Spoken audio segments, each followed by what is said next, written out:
प्यारे बच्चों, अस्सलामुअलैकुम।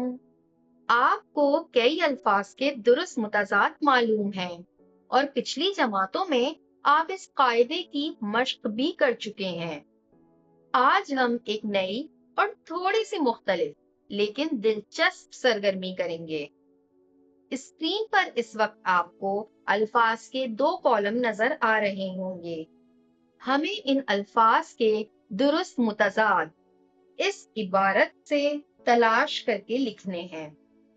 सबसे पहले हम अल्फाज की फहरिस्त पढ़ लेते हैं।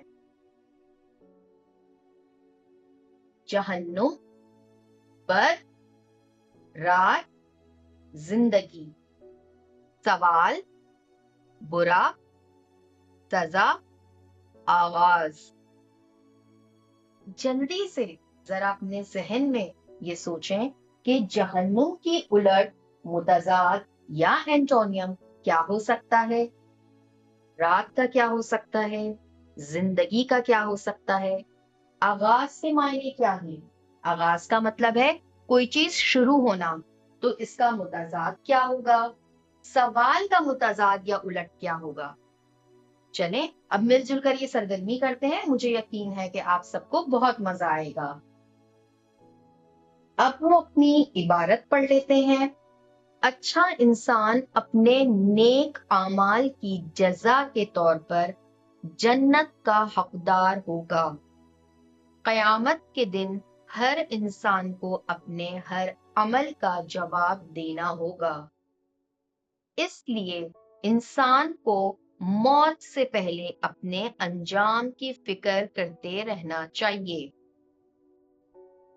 अच्छा इंसान, अच्छा मतलब बुरा क्या हो सकता है, और बुरा हमारे पास मौजूद है तो हमारे इसका मुतज़ाद मिल गया। फिर है अपने नेक अमाल। नेक, यहाँ पे कहीं बद है?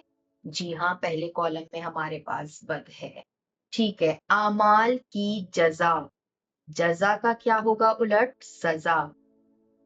हमें ये भी मिल गया के तौर पर जन्नत का हकदार होगा। जन्नत का उलट क्या हो सकता है? दोज़ख या फिर जहन्नुम। जी हाँ, हमें जहन्नुम भी मिल गया। कयामत के दिन हर इंसान को अपने हर अमल का जवाब देना होगा। यहाँ पे हमारे पास सवाल था और मेरे ख्याल में इबारत पढ़ने से पहले ही आपको सवाल का मुतज़ाद मालूम था।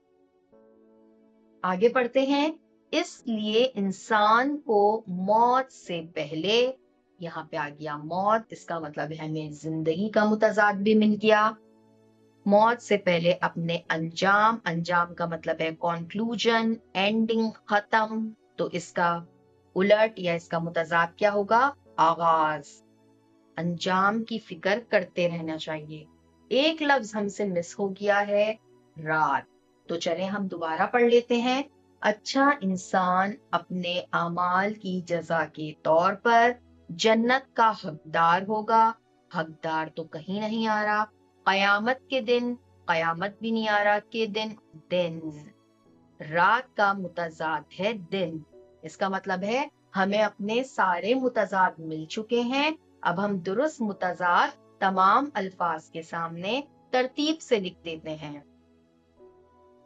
प्यारे बच्चों, अल्फाज मुतज़ाद की ये थोड़ी सी मुख्तलिफ सरगर्मी जरूर थी, लेकिन इसे करने में मजा आया। तो चलिए अब आप अपनी किताब कारवाने उर्दू चौथी जमात के लिए सफा नंबर 16 पर मौजूद सरगर्मी नंबर 8 करने की कोशिश करें। अगर किसी लफ्ज के मुतज़ाद लफ्ज में कोई शुबा हो कि ये दुरुस्त है या नहीं, तो सरगर्मी मुकम्मल करने के बाद आप अपने घर के किसी बड़े से उसे चेक भी करवा सकते हैं। अस्सलामु अलैकुम।